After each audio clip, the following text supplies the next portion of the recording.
Hi everyone, my name is Alison Rose, and the textbook I'm using for this course is Algebra and Trigonometry, the 5th edition, written by Robert Blitzer.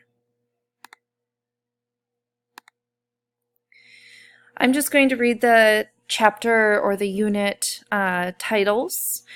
I'm going to let you read the topics. I'll stay on each side just long enough.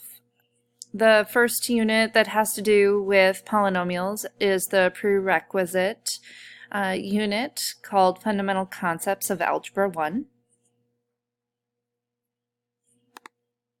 The second unit that has to do with polynomials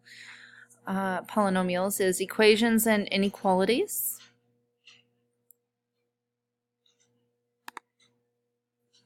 Chapter 2, Functions and Graphs.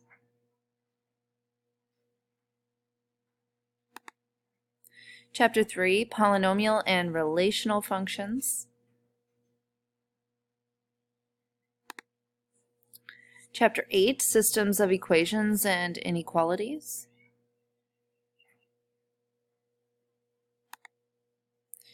Chapter 9, Matrices and Determinants.